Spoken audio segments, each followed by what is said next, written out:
আসলে আজকে একটা প্রশ্ন ছিল আমাদের গোটা দেশের যত বিড়ি শ্রমিক আছেন সেই বিড়ি শ্রমিকের অর্ধেকের বেশি হচ্ছেন পশ্চিমবঙ্গে এবং 1/4 1/4 হচ্ছে একটি মাত্র জেলায় মুর্শিদাবাদে। সেই মুর্শিদাবাদে বিড়ি শ্রমিকদের জন্য কেন্দ্রীয় সরকারের একটা হাসপাতাল আছে, বিড়ি হাসপাতাল তারাপুরে।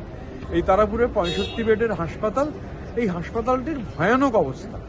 তো এটা স্ট্যান্ডিং কমিটিতে উঠেছিল, স্ট্যান্ডিং কমিটির রিপোর্টেও সেই হাসপাতালের ডিটেলস বেরিয়েছে। এবং আজকে আমার একটা প্রশ্ন ছিল, আনস্টার্ড কোয়েশ্চেন, সেই প্রশ্নে আমি এই হাসপাতাল সম্পর্কে ডিটেল চেয়েছিলাম।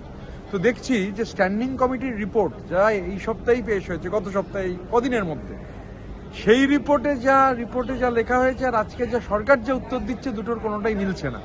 স্ট্যান্ডিং কমিটির রিপোর্টে ছিল যে মেডিকেল অফিসার এবং স্পেশালিস্ট মিলিয়ে 12টা পোস্ট, 3 জন আছেন আর বাকি 9টা পোস্ট খালি। আর আজকের উত্তর বলছে 5 জন মেডিকেল অফিসার আছেন। স্ট্যান্ডিং কমিটির রিপোর্টে কদিন আগে বলা হচ্ছে 3 জন ডাক্তার আছেন, আর আজকে বলছে 5 জন আছেন। আদপে ওই রিপোর্ট অনুযায়ী 9টা পোস্ট ভ্যাকেন্ট। 12 নার্সটা যা বলেছেন, নার্স আজকের রিপোর্টে একই আছে। টেকনিশিয়ান, ওই স্ট্যান্ডিং কমিটির রিপোর্ট বলছে ল্যাব টেকনিশিয়ান নেই, ভ্যাকেন্ট। স্যাংশন পোস্ট একটা ভ্যাকেন্ট, অথচ আজকের রিপোর্টে বলা হচ্ছে টেকনিশিয়ান আছে। ওটি অ্যাসিস্ট্যান্ট নেই। মানে আমরা আজকে রিপোর্টটা দেখবার পর বুঝে উঠতে পারছি না যে লেবার একটা যে রিপোর্ট দিয়েছে, মানে স্ট্যান্ডিং কমিটির যে রিপোর্ট পেশ হয়েছে, পার্লামেন্টে পেশ হয়েছে, সেখানে একরকম তথ্য রয়েছে, আর আজকে মন্ত্রী সম্পূর্ণ অন্যরকম তথ্য দিচ্ছেন। এবার কোনটা ঠিক?